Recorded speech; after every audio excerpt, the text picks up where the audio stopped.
Hi, everybody. I'm Brittany Lewis, a breaking news reporter here at Forbes. Joining me now is HarrisX founder and CEO Dritan Nesho. Dritan, thank you so much for joining me. Thanks for having me again, Brittany.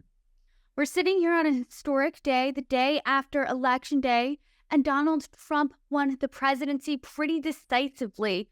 So talk to us. What is your reaction after seeing his win last night?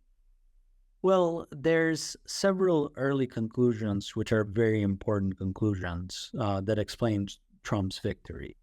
The first one is that when it was all said and done, Trump had more momentum than Harris had going into the race. And what I mean by that is that Trump, by and large, was able to pull his coalition forward and get it out to come and vote. Last time around, he won about 75 million votes, and this time around, he's at about 72 million and counting. So he didn't really lose a lot of votes from his coalition. However, Harris was not able to preserve Biden's winning coalition from 2020. Biden won over 80 million votes in 2020, and where the count stands right now, Harris has had less than 13 million less votes than Biden had last time around. She's at around 67 million votes. So what that means is that several key voter groups didn't show up and vote for the Democrats. And it's less of a slam dunk victory for Trump, although that's what it translates to, and much more of a loss for the Democrats and Harris's inability to get that voting coalition from 2020 to come out. So if I'm the Democrats, the first conclusion that I have is that we lost voters and Republicans were able to preserve their voting coalition. And that's why we are where we are. And that's why Trump also has won the national vote, not just many of these key battleground states. I guess the biggest question is what happened, because Democrats lost, like you said, that 13 million votes. Also, Republicans saw gains in traditionally Democratic demographics. So what exactly happened here? Well, yes. I mean, I'm speaking in terms of net numbers.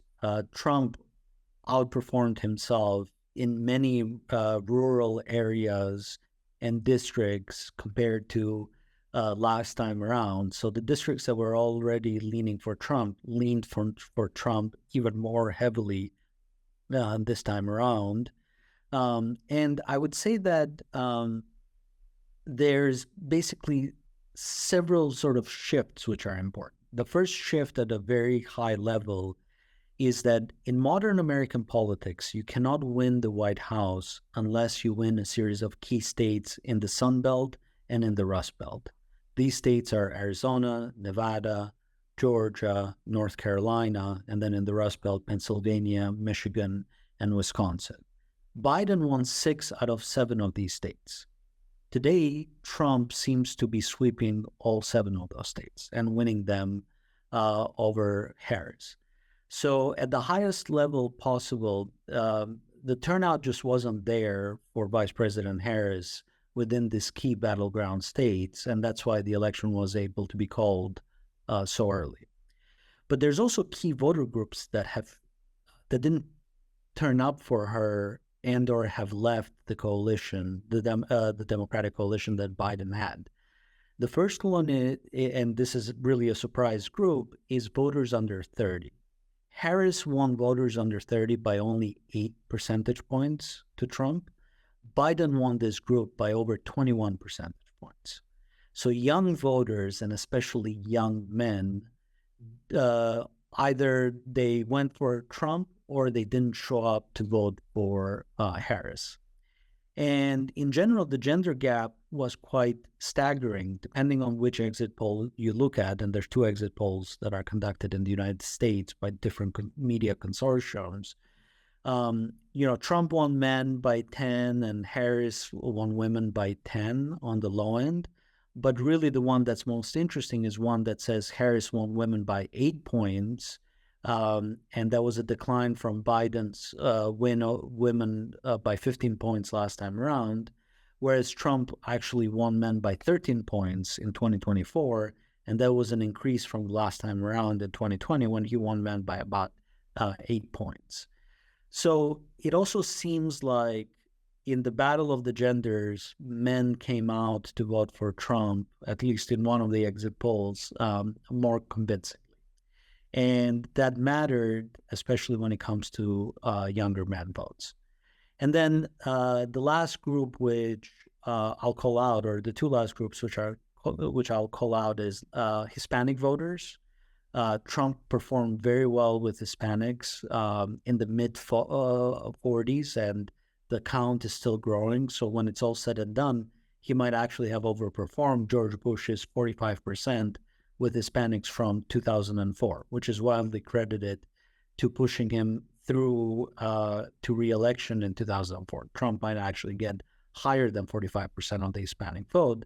And certainly Hispanic men or Latino men broke for Trump this time around. So they were plus 12 for Trump this time around, whereas last time around they were plus 23 for Biden. That is a huge swing. That is a 35-point swing from the Democratic coalition to the Republican coalition that, cannot be ignored and has to be noted. And then finally, the last group is that you can't have these type of results if independents are with you. And I think that a lot of the rhetoric that was used at the beginning of the campaign around Trump being a fascist, and also at the end of the campaign about him being a danger, the people that support him being trash or garbage, and so on and so forth, really turned away a lot of these independent voters, a lot of these voters that are on the fence, that ultimately either they went for Trump, like they did in states like Georgia, where Trump led with independents by double digits, 11 points, or they just didn't show up. And that plays into that 13 million voter gap that the Harris campaign is contending with. And it's why, she lost both at the national level and in this key battleground states. I'm still stuck on what you said about the 35-point swing. I mean, that is just humongous. That cannot be ignored. Trump clearly has a mandate here. Have you ever seen that big of a swing? Yes. I mean, those types of swings happen when there are political realignments. And I think a big question here is that, is there a big political realignment going on amongst Latino voters, right? I think that the way that younger voters broke, that might be much more of an issue that plays within this election. And the Democrats having gone too far, maybe with some of the core elements of the walk doctrine, the so-called walk doctrine. So I would expect the younger vote to step back with a different Democratic candidate and a party that's not so far to the left in its agenda, but it's closer to the center. But Latinos, I think that's an open question. And then the other thing that's quite interesting in this election is Black men, right? I mean, Trump significantly overperformed compared to 2020 with African-American voters, Black voters, but that was driven on a large basis by Black men. And that has to be considered why that is, right? What was it about Kamala Harris, which is a multi-ethnic candidate, part Black, part Asian American, that she couldn't connect with the Black base, voter base, which is a traditionally Democratic voter base. And these voters actually went with a candidate who they saw as vilified and attacked and, labeled as a felon and gone after through law enforcement, but also a candidate that spoke to their economic problems and to the issues that they are facing with inflation and other types of economic-related problems. So, losing the male vote, losing the Black male vote, losing the Latino vote, or a larger share of the Latino vote than last time around, losing the Latino male vote, not winning voters under 30 years old as convincingly. These are all factors into the outcome that we saw yesterday, both at the state level and then certainly on a national level. I also want to talk about some historically blue areas. He lost Illinois, but he outperformed his 2016 and 2020 performance. He also made inroads in the historically liberal New York City. What does that mean to you? I think that it's a repudiation of the Democratic Party, its behavior in this process. And what I mean by that is, in retrospect, maybe it wasn't such a great idea, despite Joe Biden's age, to drop the candidate that made it through the primary process in favor of a new candidate who had 90 days to introduce herself to the country. And even that, she was very guarded. And even liberal publications like Axios said that she's the question mark candidate, right? And so in retrospect, maybe, hindsight is 2020 here. And if you're running for the presidency, you have to be able to answer the difficult questions on the difficult issues that matter to the electorate. And that was a weakness for the Harris candidacy, especially in the last 2 to 3 weeks, when the momentum of her being a new face, a fresh face, a female candidate, a multi-ethnic, multicultural candidate, when that momentum ended. And then there was a so what phase. And you really started polls to start to see polls recalibrating and moving towards Trump in this last 2 to 3 weeks, including our poll, which started with Harris being up by 4 points. And by the day of the election, they were tied with likely voters. And of course, the Republican machine is known for turning out voters the day of the election and getting them to vote. And Trump closed very strong in all the right places and in all the right ways. And so I think that the Democratic Party has to engage with some soul searching. There's a clear picture that's emerging as to why they lost. And hard questions and hard answers have to be asked and considered to make sure that that coalition that made Biden win in 2020, comes back the next time around. Because the next time around, we're in this phase of these one-term presidents and or staggered presidencies in Trump's case. And next time around, it will be a hard-fought election as well. It will be, in some sense, a continuation of Trump on one side of the equation, and there's many Republicans ready to pick up that banner and run with this conservative populism that we're seeing in the country, focused a lot on working class voters and rural voters. And on the other side, the Democratic Party will field new candidates as well, after, you would think, going through a period of soul searching. And so it'll be interesting how the Democrats respond to the strong signals that they received from the electorate in this election, in this presidential election. I've talked to Republicans today, I've talked to Democrats, I'm talking to you right now, and something that everyone has said is that the Democrats do need to do some soul searching because the American voters have decisively chosen Republicans this time around. And he's mentioned that there needs to be some hard questions, some hard answers. Is the top of that list, whose fault is that? And do you think any of the blame lies on Joe Biden? I think it's too early to assign blame. Really, the focus has to be, what do this group want, or what did this group want, and why wasn't the Democratic Party able to connect with these groups, engage with these groups, get these groups to come out and vote. And the picture is complex, right? Because while Democrats preserved their strengths in urban areas, Trump did better in suburban areas when it was all said and done, right? Suburban areas went from Biden +2 to Trump +4, very similar to what happened in 2016.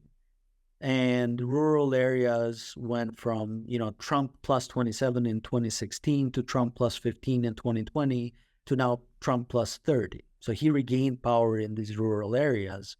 Trump running in 2024 was closer to Trump running in 2016. And in a similar fashion, Kamala Harris running in 2024 was closer to Hillary running in 2016 than Biden running in 2020. Plus, 2020 was a very odd election because of the pandemic and the way that it was conducted. So I don't know if you can pin it on Biden. There's a clear sentiment amongst Americans in the middle that both of the parties are a little bit too far to the left and to the right, and candidates need to do more to connect with moderate voters and voters in the center. And it seems like those voters in the center, either they broke for Trump in states like Georgia, where, as I said, independents were plus 11, they went plus 11 for him, or they just didn't show up. And that is what, makes up this difference in 13 million voters that Harris has compared to Biden in 2020. There are obviously a lot of post-mortem conversations right now dissecting this election since Trump won. Do you think anything is missing from these conversations when you parse through the data, when you look at all the demographics, when you see who supported who and who turned out? Well, look, we've only just begun. And one thing that you learn about the course of democracies is that the shift in power is a good thing, right? And as long as the transitional power happens in an orderly fashion, administrations changing can revitalize policies, can revitalize the country, can revitalize the economy. So we're just beginning to understand what happens and asking the hard questions. And I think over the course of the next several weeks and several months, we will have answers for that, and the Democratic Party will have a strategy for that, especially if they end up losing the House too. Because, one of the untold stories of this election is how well Republicans performed in the Senate and seem to be performing in the House as well. The picture is still a little unclear because votes are coming in at the district level and will take a little bit longer to be counted. But the Republican Party is resurgent under Trump and in the second term. And so the Democratic Party will have to counter that. And whether it's moving to the center or doing something else, we shall see. Well, Dritan, certainly a lot to look out for. And as the situation continues to develop, I hope you come back on, provide your insights, and break it down with me. Thank you so much for joining me. Thank you again. See you soon.